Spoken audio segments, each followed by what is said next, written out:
Hello, I'm Lon in Finland. This is Eve Online, and I wanted to go through something kind of quickly because I was looking for some information and I haven't gone through the patch notes in a while.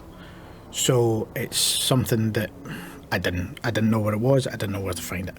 And I wanted to go through a couple of things just to have a bit of a spy, because something that cropped up as I was doing this, I couldn't find what I wanted to do, and I wanted to sort of show this as an example. People will know this, but I want to kind of put it out there again. I'm kind of aiming this towards some developers because I think this is where you've got this you're sort of blindsided in what you're doing to how a common user would do it, because obviously if you're familiar with the system, you understand the system, you know where to go, but you're not thinking in terms of somebody who does not know that system. And it's a common sort of software development thing where you know it, but you can't see that it's unintuitive to somebody else.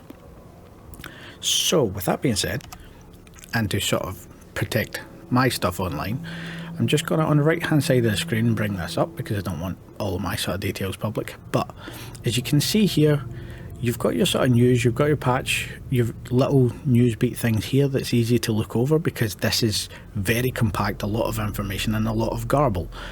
And I did not see the patch notes, I just read completely over the top of them because I haven't paid attention to the launcher since before the last launcher. Or before it screwed up with me once. At the moment I've got a constant bug where when I go into my game, it's always in full screen as opposed to full screen windowed. And it shifts my stuff about. I realised it was shifting my stuff because there was a difference in the UI magnification between full screen and windowed, but I don't know how to get it to always default to windowed mode when it comes in, and it's a bit of an annoyance that it can't do it. I've cleared all cache and all sorts of stuff. I just don't know what's going on. I don't want to fully reinstall because I really hate setting up my overview again because it's so complicated. So at the moment that's what I'm sort of dealing with, but I didn't know this was here. So going from a sort of new route of it, because that's essentially what I was doing, I went on to the patch notes. I went onto the main website. I'll bring this up in an incognito-ish window and sort of adjust it for my screen size because my side screen is a lot taller. But as you come in here, you've got your standard sort of stuff in Eve, and then it's obviously got Revenant. You're like, okay, right, so what's going on in Revenant? Somebody coming back to the game in a while, maybe for instance, you haven't seen the new launcher, you've gone through all that stuff, and you're sort of, right, okay, Deathless stuff, launch trailer, okay, so you want me to read about something by linking to a video? Not great. In focus, here's another video, here's another video, here's another video of what's going on. Then you've got in focus. Now that is a particularly sort of funny way of putting it, because you've got, right, stronger organizations, watch the video and read the dev block and watch the live stream. Okay, you couldn't give us cliff notes. Wealth and destruction, watch the video, read the blog. Okay, powerful deathless ships, fantastic, read more about them. That's not more about them, that is almost the same as is written there. Okay, mercenary dens, read more about. Again, it's like an extra couple of sentences, so it's not really more about them. Not quite getting the point of the read more thing there. Okay, you've got Skin Your Corp. Again, we're going for the joke of the read more now. I think that one's dead. But good ideas, rough sort of things. You've got the redesign ship window. Yeah, fair play. Nice little touch. Community-inspired improvements. In other words, people have been reporting bugs. By the way, the one with the drone in some missions, the drone's just vanishing when structures disappear. Still there. It's only been there for 3 years now, but still there. Complete your goals with Evermarks, because most people don't know what the hell they do aside from put little shiny tags on your ships. Okay, Vanguard Insurgents. Right, so not much to do with the patch notes there. But something, if you go into some of the extra stuff, like for instance going into the news, this might tell you about it. Okay, you've got the community beat, you've got some stuff here, but it's kind of skipping over Revenant. And this is how you get to the patch notes out of it. So this is the most recent update, except this isn't the patch notes. So it's got links to the patch notes at the top, But this is sort of skimmed over it, and this is where I went first, because you've got the colours of Paragon, you've got community-inspired improvements. It's sort of skimming, but a little bit more in depth, i.e. where you hit more info. This is kind of what you want coming up, as opposed to a slightly longer paragraph. You've got the ship info, the Vanguard, journey begins, but in here it kind of skips over some changes. For instance, right here we have a variety of ships have been adjusted to improve combat dynamics, including Marauders, as well as the Myrmidon, Harbinger, Executor, and Nervivisher. Now, that's a cheeky way of saying nerfed, because with the Executor it's been nerfed, with Marauders they've been nerfed. Put the link in there. Like, just put the link in saying, this is the information I'm looking for. Particularly, right now, I am searching for the information on Marauders. How were they nerfed? Okay, so I've got to go all the way back up to the patch notes. Right, except this doesn't link to the patch notes. Okay. Revenant expansion notes. Fantastic, except these aren't patch notes. Okay, but we'll go through, we'll have a look, we're scanning down, it's got stuff about the new ships, user interface, brand listings, randomizing stuff, corporation improvements, ship information window, glorified multiplasmids, balance changes. Right, Marauders, 100% bonus to shield extender hit points removed. Okay, that sort of... Let me just check this before I speak it. Yeah, I thought so. So, you've got the 100% bonus of the standard battleship, but the Marauder doesn't get the same bonus even though it's the battleship but built on top.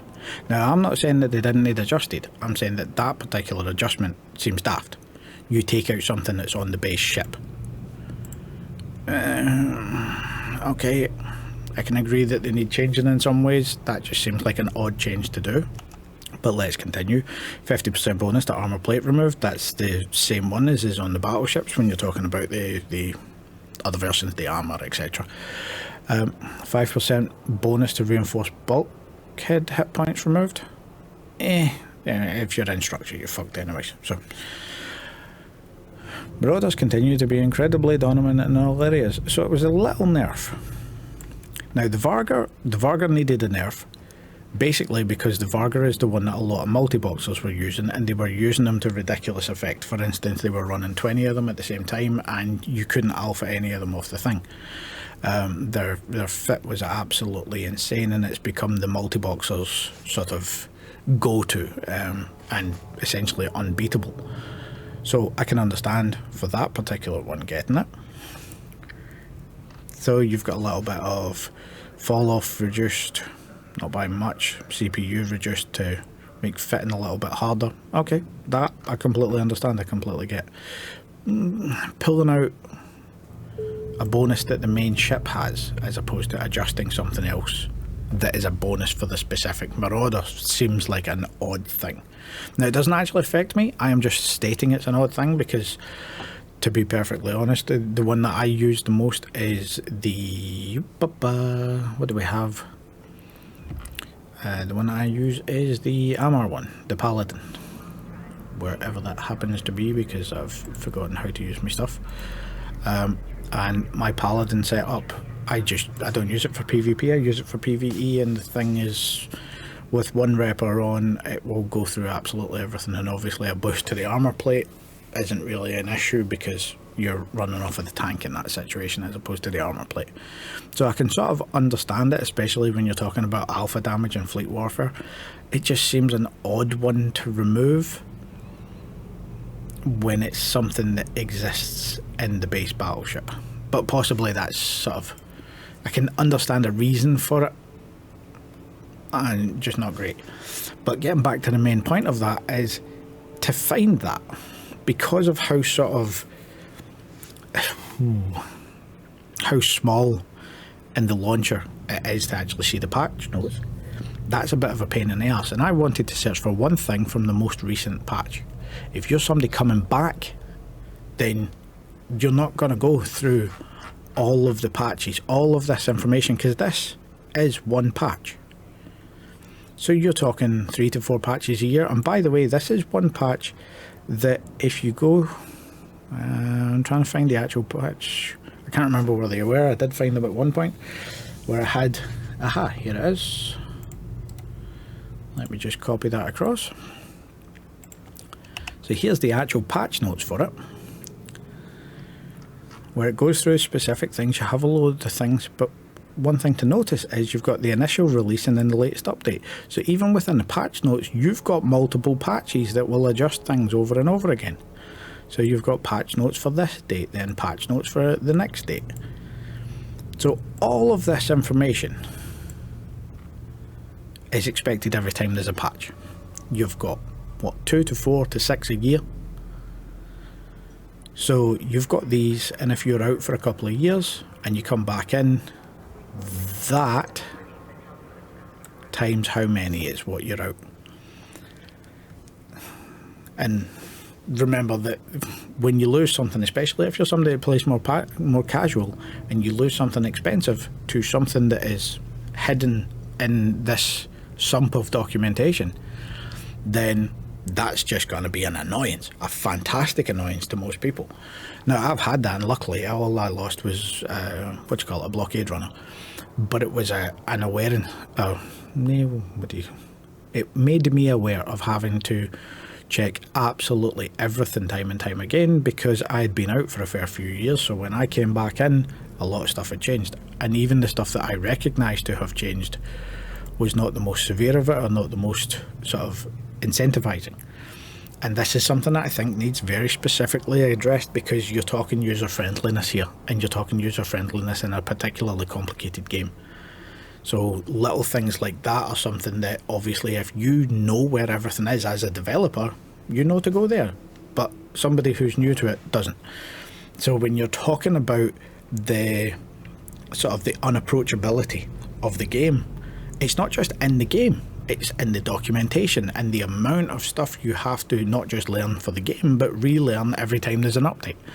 A whole load of twists and changes and stuff like this. And this happens in other games. You do get buffs, you do get adjustments, but not to the severity of EVE, where you have a whole load of things that have massive knock-on effects. So you have something that could change in a very specific way. For instance, if you're using a passive tank in a Marauder, don't know why, but if you happen to be, you wouldn't have noticed that until it's too late. And it's worth noting that the way that they've put this together, the fact that there's a separate page for the patch notes as opposed to the expansion notes, which are essentially the same thing, the expansion notes being a sort of more user-friendly way of doing it, is a good idea. But you should also be sort of listing out something else and like making it a bit more user-friendly, making it a bit more sort of bulletin points, because there's a lot of it.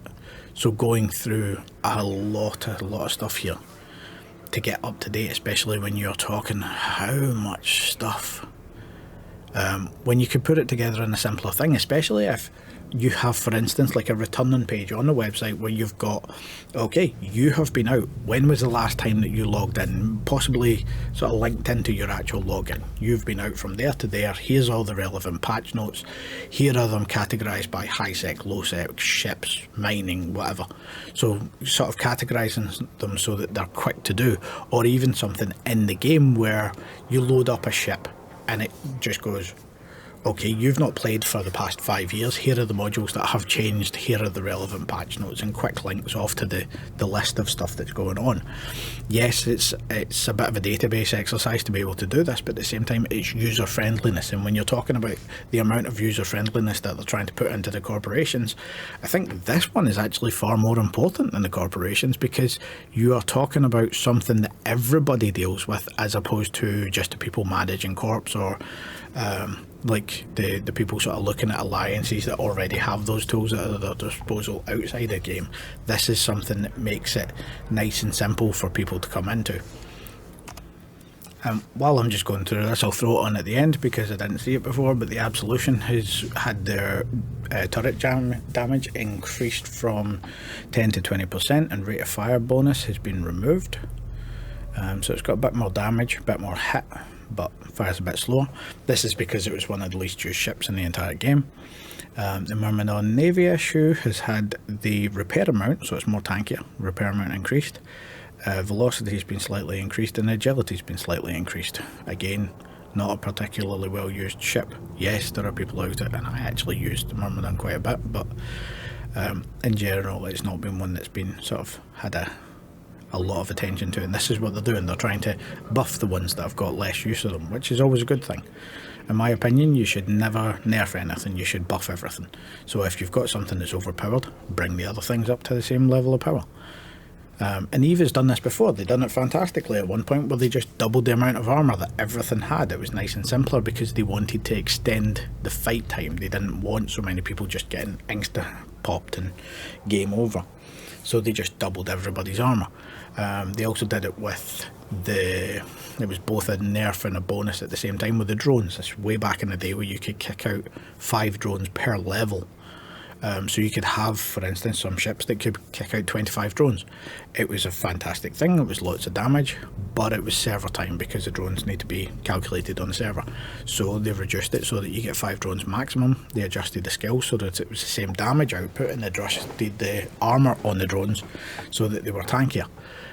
But it was something that was particularly useful because it was both a nerf and a buff at the same time. There was a reason for the specific nerf because it came down to actual server issues, so it had to happen, but at the same time they made it happen in a way that nobody really lost anything and it was sort of balanced out, as opposed to taking a ship and just sort of scrubbing something off of it, that's always going to annoy the people who fly that particular ship. Luckily for me, I've lucked out in this case, but I'm still sore about the manufacturing stuff from ages ago.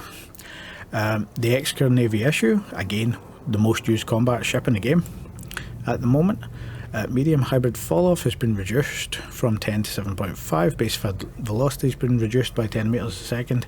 Agility has been nerfed by 0.4. Signature radius has been increased, so it's easier to target. It's still incredibly dominant, most used Navy ship in the game, so we're making small sort of changes. Yeah, I've lost so many ships to those as well. And the Stabber has had a new bonus for fall-off. So it can kite a little bit better, because that's always a good idea.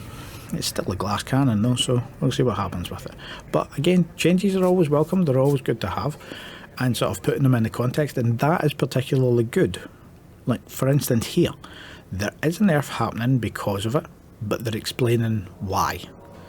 So I would still argue that you should buff the other stuff, but that communication is what we're talking about. It is a good thing to explain why and what's going on, as opposed to just, nerf that, it's too powerful.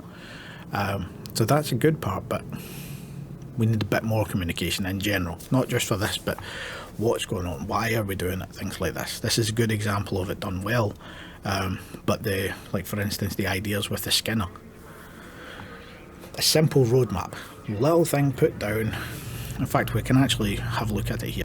This is a perfect example of what I'm talking about that's coming from Facepunch Studios, so this is for Rust. And this is their general roadmap that everybody can go on and have a look at.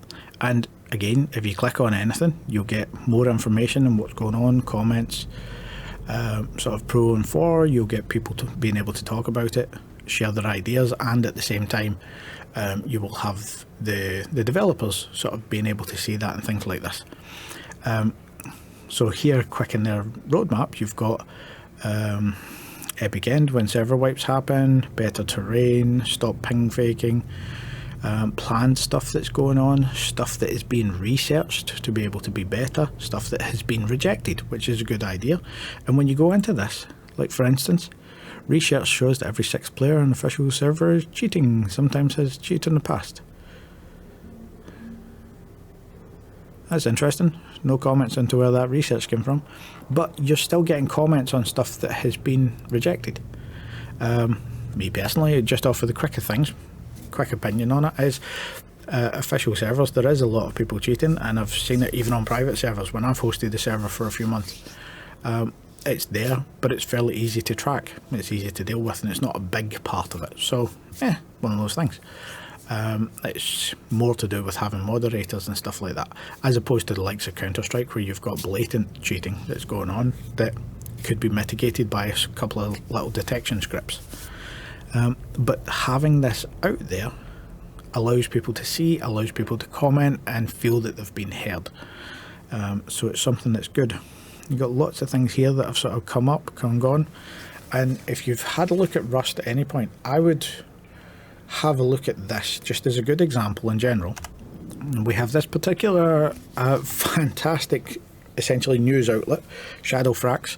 This is a person who does all of the updates for Rust, and it's actually a good thing to look at as a sort of study material, because he goes through all of the stuff. He goes through what's coming, what might be coming, what's planned, what's been discontinued, the stuff in Project Limbo and things like this. But if you actually look at his videos going back over a significant time, you can see how much the game has progressed and how much it has been with community feedback, people talking about it, things that they like, things the developers like. And one of the things, I don't know if CCP does this, that I think is fantastic is that they have a little bit of time every once in a while where the devs can just work on what the hell they want. So there's no pressure from above. It is just, what do you think would be good? Go and have a play, see if it can be done, see if you can implement and have a work on it. And a lot of ideas have come out of that. One of the ones that I particularly love in this game is the helicopters. You get a little sort of basic thrown together helicopter that you can fly. The mechanics for it were very sketchy when it first came out, and people didn't think it was possible. And when they did it, I became a master at it really quickly. I thought it was really intuitive. I know people had problems with it, but I think that was just people not understanding how helicopters work. But just coming from a little bit of like a comment and then an idea, and then people being able to feed into that has a fantastic merit. And then you have a community that is so focused on the positivity as opposed to the negativity. You're always going to get that negative, but when it's out there, it's difficult to say, well, the developers are actually thinking this. Well, there's no evidence of what they're thinking. You don't know. They don't know. There's no commentary either way. It is an opinion with no basis. But if somebody has that opinion, but the information is there that contradicts it, or they can see where the plan is, then that's something that doesn't pick up speed within the community. I don't like this. A second person hears it, they say, oh, I think I agree with that.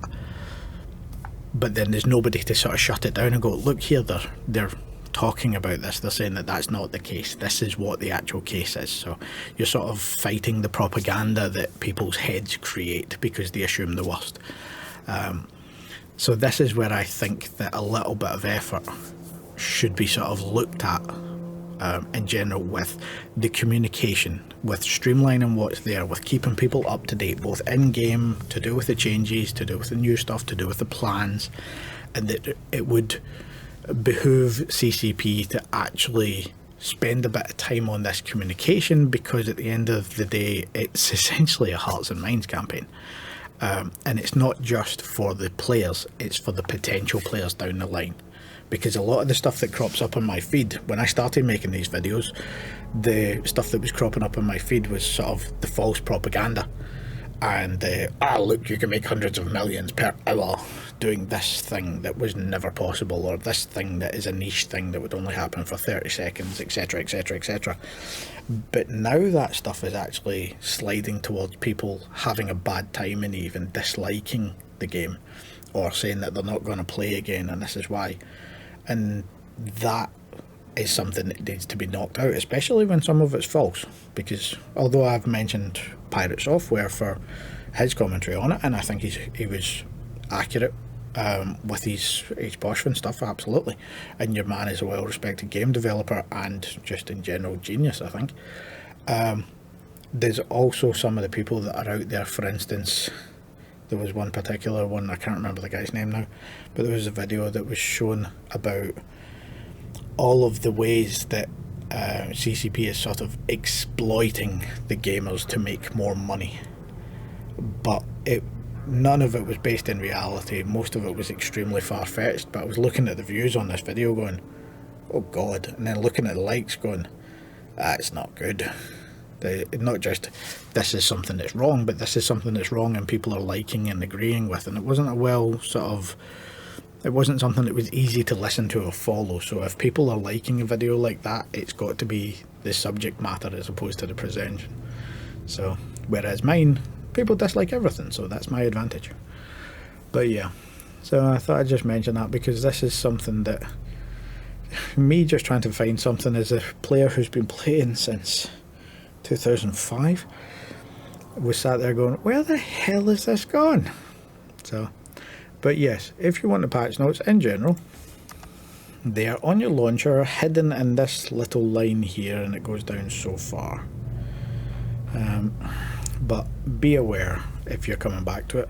Very much be aware of things, and test out your fits before you put them against fire, because some stuff can change. And I managed to undock the other day with something in an extra slot, and I still don't know how, because it shouldn't be possible.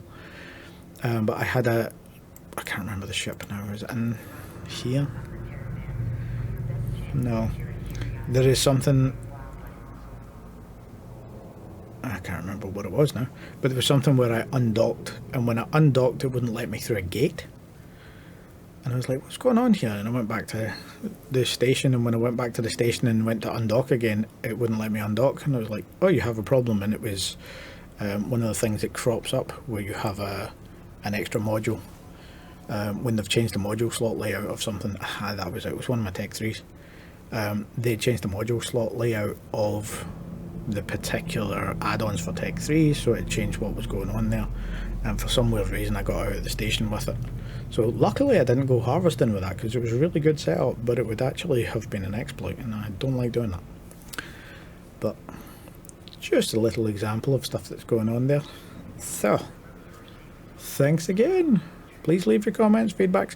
If you, because I'm kind of targeting this stuff at the developers in general, if you have comments, feedback or stuff like that, things that you'd like to see, put it down below as well, because I do know that some of the developers that do watch the videos do go through the comments and have a look at where the opinion sits and stuff like this. So if I'm trying to grab somebody's attention like that, feel free to jump on the coattails and try and grab their attention as well. Throw your suggestions out there, because suggestions are what make changes. It's always a good idea. It's always a good idea to see other people's sort of opinions and views and ideas on it, especially with something that's forever evolving like Eve. So thanks for watching. Stuff's below. Bye.